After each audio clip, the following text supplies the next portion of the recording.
You know, I want to make money the right way. I want to make strategic business deals. I want to invest and, you know, have ideas. And if I fail, I fail. You know what I'm saying? And if I fail, then I take accountability, responsibility for that. I get up, I dust myself off, I try again. But this idea that I should take advantage of other people in order to get ahead, I believe is a mentality and a lifestyle that serves to really be a cancer later in your career, your life, whatever it is. If you try to do wrong to get ahead, all that's going to happen is the wrong is going to catch you and pull you back. So you never actually got ahead. Maybe temporarily you think you killing it or you doing something, but I'm telling you, if you out here and you scamming and you taking from other people, God sees you. God sees that. So you might get away. The security guard ain't gonna take you to jail, mate. Like, but you're not really getting away. And that's what we got to understand as believers. Like, it ain't about just getting away to people. It's about God looking at your heart and your character and your integrity. And God might be like, you know, let's look at it from the biblical lens. I can talk, people. I promise I can talk. If we look at it from the biblical lens, the Bible say, you've been faithful over few things, I'll make you ruler over many. And some of us can't be faithful over the few because we're allowing the world to turn us into victim mindset, entitled people who think we deserve something that other people have worked for. And I don't rock with it. Why? Because God gave you a gift. He gave you something that you can work your own gift and move ahead in your own gift. So you don't have to take advantage of what someone else has going on in their life because he gave them a gift. It might be more than you. It might be less than you. It might be the same, but it doesn't actually matter. What actually matters is that you actually operate and walk in your gift. And when God sees you, he says, you've been faithful over a few, I will make you ruler over a many. And so many people today will never be the ruler over the many because they're not faithful over the few. What we doing is like, so in the same way, God is looking at you when you go and steal somebody else's and he looking like, what do you think he's saying? Let me just ask that question. What do you think God is saying when you try to take advantage of things, when you try to get things that you haven't worked for and you haven't earned and you take from somebody else? As a Christian, as a believer, do you actually think God is going to bless that? Like, we got to get out of this mindset of hitting a lick or a hustle or like just, it's this temporary success that people get caught up in because they love money and they want to stunt for a minute, or, you know, you want to make a post on Instagram or act like you got money that you don't have. There's so many people out here fronting like they have success that they don't have. They literally don't have it. And what I'm learning is the less successful that you actually are, the more people try to show and kind of that insecurity is that, look at me, look at what I got. And a lot of times it ain't even a lot. Like, okay, you stole some clothes from Lululemon, bro. Like, you don't even exercise. Like, so okay, now you got to go sell these clothes. You selling them hot. So maybe let's say you come up, you 10 G's up. You went in there, you stole some stuff in less than 5 minutes. You worked less than 5 minutes, and you 10 G's up. That $10,000 ain't worth it, bro. Some money ain't even worth it. Like some come ups ain't even worth it, and that's what I think we don't realize. Like, when you do the wrong thing to come up, like, God ain't gonna bless it. It's a dirty seed. I should have named this episode Dirty Seeds because that's what some of us are planting. I'm not judging you. I ain't judging you if you've been on hard times. I'm not judging you if you found yourself in a tough place and you did it before, but I am urging you to change it now. I am saying, like, bro, you can't live like this forever, sis. You can't live like this forever. Like, you don't want to live that life of just constantly doing wrong and expecting right to happen to you. God sees that. We got to grow up. We got to change. We got to look and ask God, what did you give me, God? Because here's my biggest problem is that when you go and steal something, you ain't even using your gift. Woo. Like, some of us, God gave us a gift and we won't use it. We won't cultivate it. We won't work on it. We won't nurture it. We won't like live with it. Live with your gift and really try to work through the ups and the downs. A lot of us won't do that. and then but we'll go and pervert it and go and steal something. And God looking like, bro, I gave you a gift to make 100,000 and you went and stole 28. Give me my 100. All right, now I wasn't planning to do this, but now we got to go to the Bible. That's what we do here. Now I got to go to the Bible. Let me pull up this scripture. Oh, y'all done got me started. Oh, they done got me started. What I'm looking for, Matthew. Yep, let's do it. Matthew. Yeah. Matthew, we're gonna go 25. I meant no. I'm sorry. Yeah. There we go. Let's do it. We about to go to the word now. Y'all done got your man started. Why y'all do this? Y'all done just triggered me. Y'all ain't even doing it. I just got triggered off of that story of that stealing, man. Because that stuff is, listen, that stuff is just super wild. At the end of the day, it's just wild. It's a wild way to live. All right, let's look at it. We looking at Matthew chapter 25. This is in the NLT, verses 14. This is 14 through 30, I believe. Parable of the talents, the way it's written here. Parable of the three servants in the NLT. Let's read. And I love this because this is Jesus talking. All right, Jesus talking. Again, the kingdom of heaven can be illustrated by the story of a man going on a long trip. He called together his servants and entrusted his money to them while he was gone. Let's pause right there. People want to know why I talk about money. Why do you talk about money? I am a Christian. I don't want to talk about money. I am a Christian. I don't want to talk about money. Listen, I talk about money because the Bible talked about money.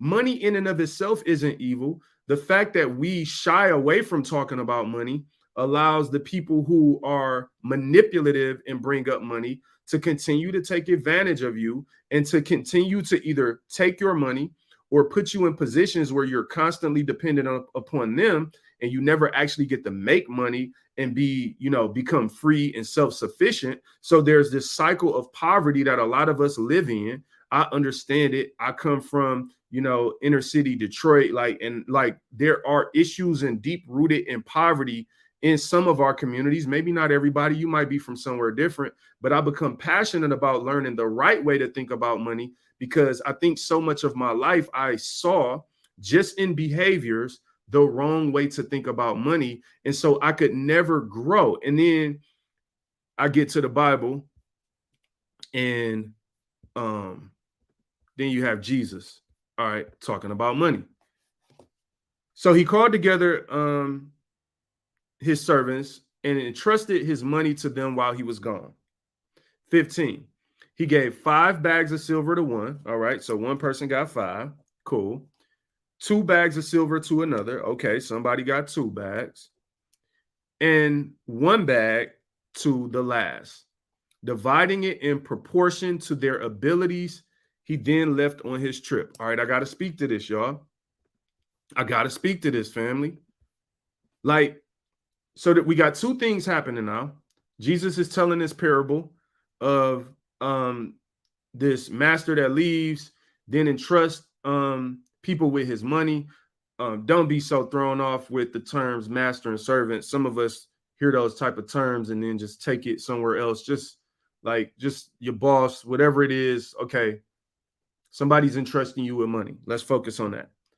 So one person gets 5, another one gets 2, another one get 1. So what's the first thing we want to say? The person with 1, let's focus on them. They're probably feeling upset because the master only left them 1 and they're too busy looking at the 5 and the 2 that he left to others. And then you find yourself in a cycle of now you're living a life of comparison. You live in a life where you can't actually be happy for the things that God blessed you with because you are way too focused on what he's doing in other people's lives. And so the first thing I want to tell you is in our lives, we have to learn, y'all. Like we have to actually learn how to be okay with what God gave us, because right here in the scripture, it says literally he gave it to them based on their abilities. Can I be honest with you? Our abilities ain't all the same. We are created equal, but we are not the same. We have different levels of gifts, different levels of capabilities. Some people can, they're intellectually, wiser, smarter, whatever it may be. Some people are physically stronger, whatever it is. Like at the end of the day, like I can be mad about it, but I can't beat Mike Tyson in a fight. Like I can't punch harder than Mike Tyson. So that's not what God left me with. That is not my ability. Like I don't need to be in a heavyweight fight. Like it's not gonna happen. I'm gonna get knocked out. You feel what I'm saying? And so I can either sit here and go through my life upset that God didn't give me the physical strength that he gave Mike Tyson, or I can figure out, well, what did he give me? So the first question you should be asking yourself is, what did God give me? See, what I love about this show, people, is we talk about a lot of things, but we start pulling out practical things. This is the practical part right here, where you can ask yourself this question right now. What did God give me? Right? Not in a selfish way. I'm not telling you to be selfish, but you do need to focus on yourself in this instance to understand what God gave you. Then it is in understanding what God gave you that you can be content and say, okay, he gave me one. So I got one bag. So then you can move to the next step, which is what should I do with what he gave me? The problem with some of us people is this. Some of us are not asking, what did God give me? Because we're too busy looking at what he gave everyone else. And because we're not asking the first question of what did God give me, we can't get to the second part of what should I do with what he gave me. Are you feeling me? I got to look at my gifts. I can't look to the left, can't look to the right. A lot of people are good at a lot of things. Here's something that I became very comfortable with in life. You are not going to be the only great person in the world. Come on, man. You got to live with the fact that God, when he was creating people, God was creating some great people. He was creating some dope people that are gifted, that are talented. And you have to be comfortable and content with the fact that there are other good people out here. There's somebody cuter than you, fam. And if you don't become comfortable and be able to live with that, you're just going to live a life of discomfort and a life of trying to prove things to people. That's one of the things that's interesting to me in the world is I see people like people who view themselves simply through their looks. A lot of times it's so obvious and I don't know that they know or realize it. The problem with that, I'm like, wow, she's playing or he's playing a very interesting game. You're playing this game where you're going out into the world. And even if you are drop dead gorgeous, if you're beautiful, if you got a crazy body, whatever it is, like whatever you excited about yourself, your hair, you in shape, your physique, whatever it is. But there are billions of people in the world. So if you walk around and have a nasty attitude towards everyone that you view as not as cute as you, right? Because that's what some people do. If you're not at my level, I treat you like dirt. But then what happens is out of these billions of people in the world, you are then going to get to someone else who's better than you. And how do you think you're going to treat yourself? As not better than them, not as good as them. You are going to look down on yourself because you have put into motion a mindset and an ideology of I view life through the lens of who looks good, and whoever is the best looking person is the best person, and whoever doesn't look as good as them, they are lesser than. So you're constantly comparing yourself. You can never find peace or comfort, even though you're beautiful. I've heard many beautiful people struggle and say that they're ugly or not feel attractive. I know this for a fact that I've talked to people that are like this. And the thing is, you can be talking to them and thinking like, wow, this person is like, they got all the gifts. Like they look great. Like if I just looked as good as them.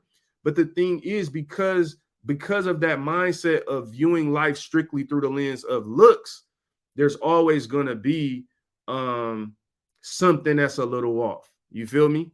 So, all right, you got to get to a point where, recap, you ask God, what did you give me? What are my gifts, God? What am I supposed to be doing in this world? And then, like, what do I do with it? How do I do it? Right? So it's like, what do I have? What did you leave me? Oh, you You bless me with the gift to write. Okay, then it's like, well, how do I use this gift? What should I do with this gift? Okay, he gave you the gift to write. So you start off and you write poems. Maybe you started off writing journals. Then you go to poems, and then all of a sudden you build a whole portfolio, and somebody asks you, hey, do you want to do spoken word? And now you're doing spoken word. And then maybe you write for someone else's album or think like God has given you gifts to unlock the things you need to do in your life, but you have to be comfortable with the fact that your gifts are your gifts. They may be more or less than others, but they are going to be more and less than others, if that makes sense. Like they will be more than someone, less than someone. So you have to learn how to live in the contentment of being okay with what God gave you and maximize the gift. That's how you can be content, but still go after the maximum value and finding out exactly who did God create you to be? Who am I, God? Who do you want me to be?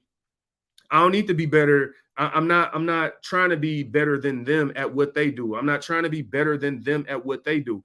I am trying to become the best version of me. And then if I become exactly who God created me to be, and then I exercise those gifts to their full potential, then I'm comfortable where we land. I could talk.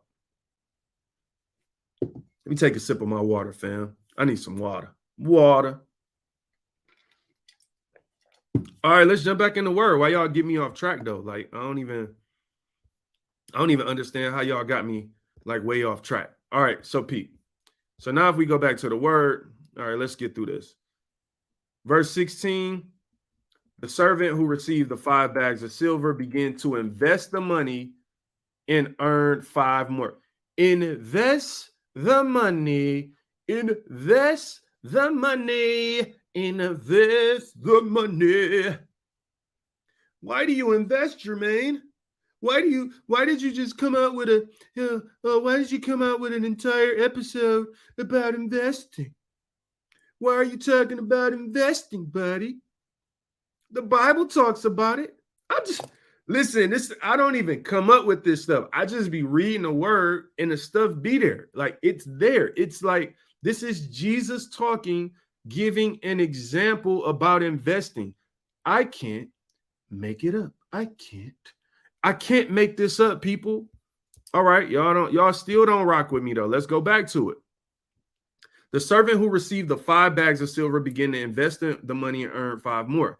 The servant with 2 bags of silver also went to work and earned 2 more. Wow. So the servants that were left with the most amounts went and actually invested those amounts and doubled what they were given.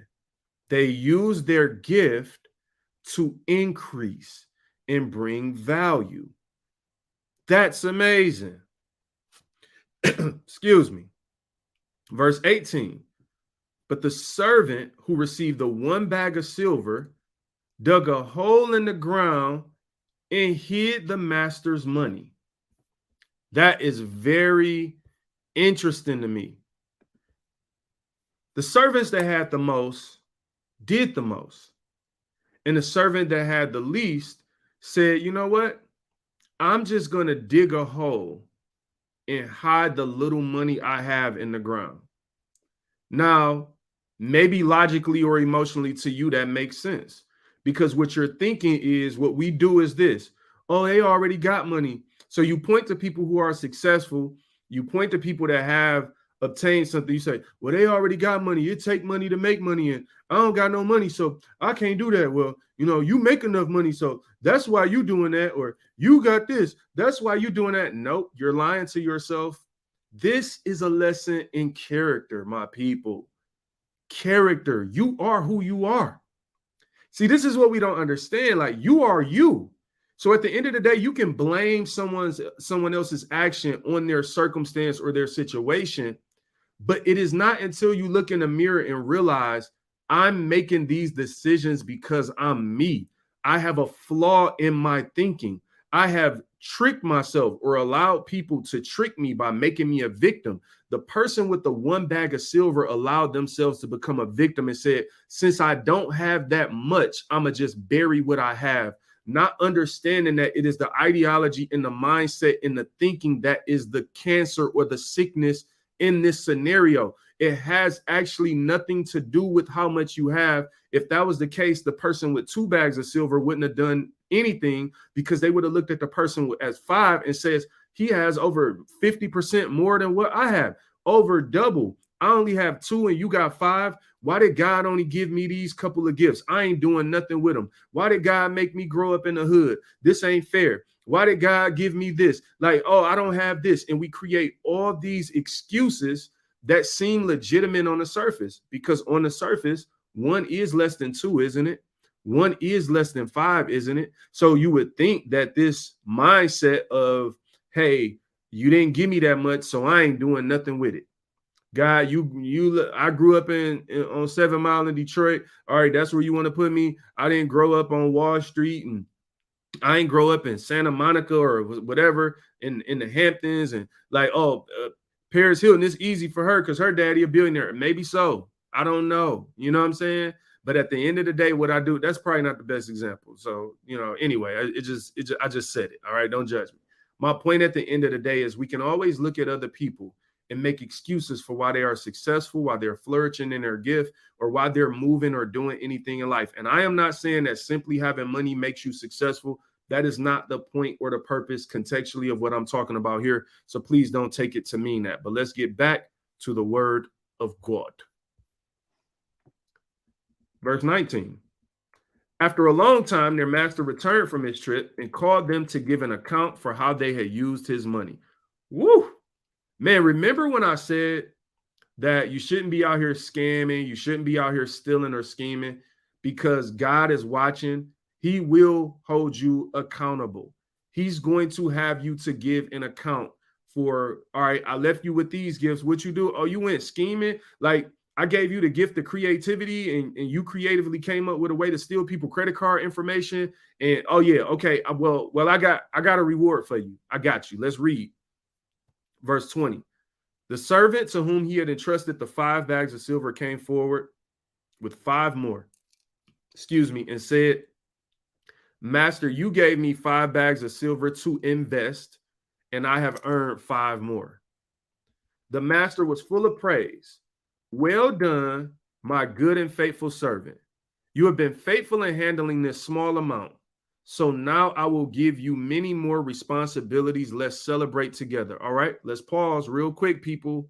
We got to pause right there, fam. So many of us, we could sing a song. I want to hear the Lord say, well done, my good and faithful servant. We can preach a sermon. This is my question sometimes as Christians. Why do we take one line out of the Bible, never preach the rest of it, never try to think through or understand the rest of it, and just take this, well done, my good and faithful servant, and now we lying to people? Like, we got people thinking, I just want to hear God say, well done, my good and faithful servant, without ever understanding why did Jesus use that line in the Bible in the first place. He used that line in conjunction to a parable about someone who had taken money that they were left and invested it and doubled their investment. And then Jesus said, well done, thy good and faithful servant. You've been faithful over a few, so I gave you something, and God considers faithfulness increasing it. Isn't that amazing? So you're telling me that if God blesses me with $20,000 right now, and the only thing I do is go out to the stores and buy everything that costs, thousands of dollars up to the 20,000. I always wanted a Gucci scarf. I deserve, some Yeezys, and I go and spend $20,000 on things that are just things that I love, or I'm addicted to, or I worship the things I want. I worship my wants. So I go out and spend my $20,000 and buy everything I ever thought of, and get my kids everything. We spend all the money on Christmas. We don't have nothing saved up, nothing invested. You mean to tell me that wasn't well done? No, it wasn't well done according to the Bible, people, because Jesus Christ himself considered well done to be, if I leave you with an amount. And I love that this parable specifically relates to money, because it causes you to think about money differently than you have before. No, we're not talking about loving money. We're talking about properly understanding money and applying the principles that are biblical to money as well. Although this is a parable, there is a deeper message that is hidden in here that we're going to pull out in just a second. But Jesus used the example of money. He used money for the parable. Like, you cannot deny that. So there must be some things that I need to understand about money. Faithfulness in regards to money is the ability to take what God blesses you with and increase it. Specifically in this example, by way of investing. Now, I know some people are thinking like, well, why? That doesn't make sense. Well, to me, business and investment, that's why this is a faith and business show. Business and investing is very much aligned with biblical principles and faith. Because at the end of the day, in order to take, 5 bags of silver or $20,000, let's just talk in terms of USD, what we understand, at least I understand, to take 20,000 and then go and turn it into 40,000 means that I exercise discipline with the $20,000. That means that I was able to deny myself. The Bible says to pick up your cross daily, deny yourself and follow Christ. So this Christian walk must require me to be able to deny the things that I want at times in life. And by exercising this, in money is just one example. There'll be deeper things that God will want me and need me to be able to exercise this level of discipline with. So now you're just using your money and your finances as a way to really grow in various areas of your life, because your character is being built through now this ability to want something. We all want something. I want things, but to be able to not have to have it right now or at all, depending on what it is or the situation, that is exercising a level of discipline that God is pleased with, because God said that this servant who took 5 and made 10 was good and faithful. All right. In order to be faithful, I'm going to need to be able to deny, right? It is good to double and to increase. So God saw this that way. Jesus saw this as good and faithful. And the other thing is delayed gratification. There's a lot of examples in the Bible of the value of delaying gratification. Because when you delay gratification, the thing that's crazy about it is if I take $20,000 today and blow it all, that's me taking advantage of instant gratification. I need to be pleased right now. So give me the Gucci bag, give me the Louis Vuitton, give me whatever right now, because what I'm saying when I take that little bit of money and spend it all today, I'm saying that right now is more important than forever. Right now is more important than sustainability. Most of us focus on obtaining when it comes to money. We want to obtain money. Give me this, bless me with this. Like, I want to obtain $20,000.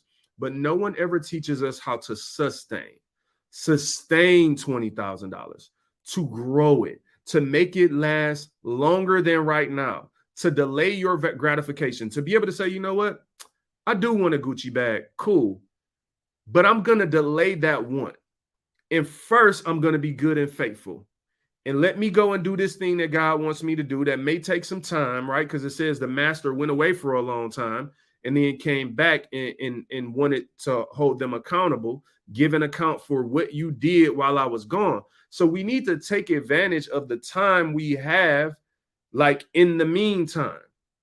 All right, so let's go back. Let's go back to the Bible then. Like, if you believe me, let's rock with it. So 21, the master was full of praise. Well done, my good and faithful servant. You have been faithful in handling this small amount. So now I will give you many more responsibilities. Some of us want more, but we haven't done anything with what God has given us already. How can I be asking God for more? Give me a bigger podcast. Give me more, God. Bless me with a bigger studio. What? Like, bro, you haven't even consistently recorded videos or continue to grow or what? Like, you got to maximize this first. Come on, people. Some of us are just asking for more and more and more, and we haven't shown and proven ourselves to be good and faithful. Come on, bruh. Verse 22, though. The servant who had received the 2 bags of silver came forward and said, Master, you gave me 2 bags of silver to invest, and I've earned 2 more. Master said, well done, my good and faithful servant. You have been faithful in handling this small amount. So now I will give you many more responsibilities. Let's celebrate together. I want to say something, people.